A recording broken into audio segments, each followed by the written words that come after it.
Well, hello, what's up, everybody? Welcome to the internet. Welcome to my channel. It's me, Odio, and I'm here today to review Xeno for you. Yeah, just Xeno, not Xenomorph. It's kind of like a little indie sci-fi horror kind of movie that came out earlier on.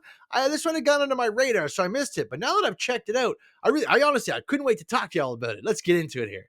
So after having checked out Xeno, I can tell you the word Xeno doesn't mean xenomorph like from the Aliens movies, but it does actually, Xeno does sort of resemble those guys. He's all black, kind of looks slick and wet, and he's got like the scary mouth. He doesn't have like the little mouth inside there though. But so this movie opens up kind of like, Predator, Men in Black, a whole bunch of other movies with a spaceship hurtling towards Earth, almost like a Superman probe going to land.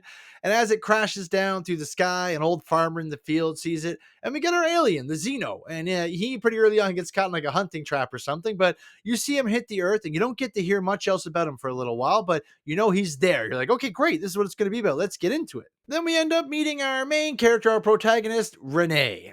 Renee is a curious girl who likes to take care of like a scorpion, a snake, and all kinds of animals that other people don't really like. She originally used to live in the big city, but her family suffered a tragedy. Her father, David, died, and her mom, Linda, pretty much hasn't been able to keep it together since then. She's taken a bunch of pills and things like that. They've moved out to the country, and her mom has a new boyfriend. It's a man named Chase, played by Paul Scheider, but this Chase guy is a real loser. He's drinking all the time, keeps saying he's going to quit while getting drunk. He's really mean to Renee, and it's just an awful situation all around. And Renee is definitely not responding well to this. Renee is an outcast at school. Other than one kid named Gil, nobody's nice to her. They all seem to be picking on her. And like I said, she had moved there with no friends or anything at her age. And she's not doing great, but she does have all her animal friends. She even mentions a snake as her best friend at one point. And one night at the house, and that, like I said, the crux of a lot of the drama in this is from the family dynamic. That guy Chase is not doing well by Renee's mother, Linda. Linda's not doing well in general. And Renee doesn't know what to do. She doesn't want to upset her mom, but she doesn't like this Chase guy. So, like I said, the family dynamics are totally there. Anyway, one night we get some family drama, and Renee decides to take a quad and just drive out to the desert. And what does she run into out there? Oh yes, our Xeno. She kind of comes across it. It's chained down or caught in a trap or something, and she tries to let it go. Gets super scared and drives back to the house. But she's still thinking about it the next day. She ends up borrowing a camcorder off Gil, ones that actually have the tape in it. She didn't want to use her phone, and she wants to get like it looks like she wants to get hard footage so she can make $1 million or something like that. So she goes out to check out where she left the Xeno the night before. Now, keeping in mind, while she's doing this, we are seeing several scenes of helicopters from the government. They're obviously on a hunt for the alien. They don't know where it is or whatever, but she does. So she goes out there, sets up her camera when she sees it, goes and helps it out of the trap, but she's not sure if it's okay or not. And we get a really funny scene there. It's great. And she has to run back to her camera. She turns around and realizes the alien's already up and on his feet. But even though he's a hideous monstrosity of evil that looks like it would kill anything it came across, it's actually nice to her, almost like it recognizes that she had helped her, and they kind of form a bond. We get some weird scenes between them. You should definitely check out the movie to see them, but they bond together, and she really sees it as a friend, and you can tell the alien Xeno thing sees her as a friend too, and he tries to defend her a bunch of times throughout the movie, right?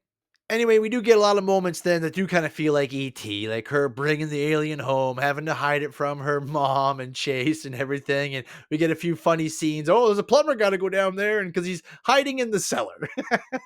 So it's interesting. It creates a cool dynamic. But the Xeno is a really cool looking alien. And even though it's an indie movie, you get to see him a lot. He's a big part of the movie.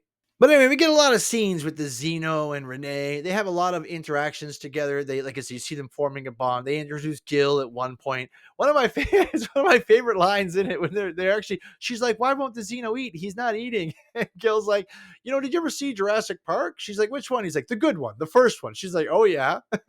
He's like, "Maybe T-Rex doesn't want to be fed. Maybe T-Rex wants to hunt," and they kind of bring him out on a hunt and everything. But they do lots of bonding activities. It is kind of like ET, except the monster it's a horrifying alien. Like every scene it's in, I'm like, is it going to eat her and everyone in that room? One of the very nice things about it, though, is we don't get all the answers to all the questions. But what we do get is what you normally get in all these kind of alien style movies. We get the government, the government. As I said earlier, the helicopters are flying around looking for the Xeno, but we actually get Omari Hardwick. He plays a guy named Jonathan Keyes in this. Now, Omari's a great actor. He's from like Power and a bunch of other shows, but he just comes off as deranged, psychotic, almost cartoonish in this, like the government from like I don't know. I want to say Men in Black, but not that one. More like the government from Iron Giant, where they're really crazy. He's just totally focused on. He's threatening this kid. We're gonna study you. We're gonna take you apart. We know you've got a bond. We're gonna put your mom in a little cage. I was like, what? They go really far, really fast. They're like injuring her and stuff, trying to use her as bait. It's crazy. The government, once they get involved in it, you get a new villain in the movie, and you learn quickly that Xeno is not the villain. And these guys have seen them before. For some reason, his character is like rolling around a little dinky car, but they never explain why. They imply that he knows something about the Xeno. You're not the only one it's met before and stuff like that, but they don't really outright tell you. So you got to fill in those blanks yourself. And it seems like one of the main reasons she's built the bomb Renee did with the Xenos because of music. She's always singing to her snakes and other things. And this Xeno thing seems to react when she plays music. And she doesn't tell them that, but also her screaming seems to bring it running whenever it needs to. And it's a lot stronger than they let on in the movie. Like every now and then it'll do something. And I'm like, wait, what kind of power level does this have? Like it didn't look like it was strong enough to do that. But you don't get really the full power of the whole movie. And there is one part though in an alien defining moment of excellence, we do get the Xeno at the end of the movie go full on Terminator. He stands up upright, starts going after the government, killing, throwing. It is crazy. Creates a climax in the movie where you're like, wow, I had no idea how crazy the Xenomorph could be or how strong. It was awesome.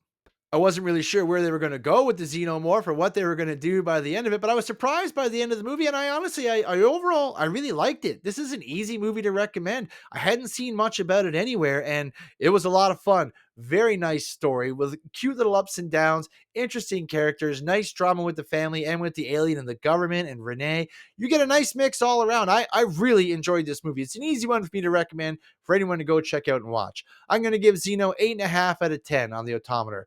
Great effects, great action, super interesting story, and an original looking alien. It's not like any cute alien you've seen any kid make friends with before. But thanks so much for your time, guys. Really appreciate that. Please like, share, subscribe to the video, and remember, everybody, stay out of trouble.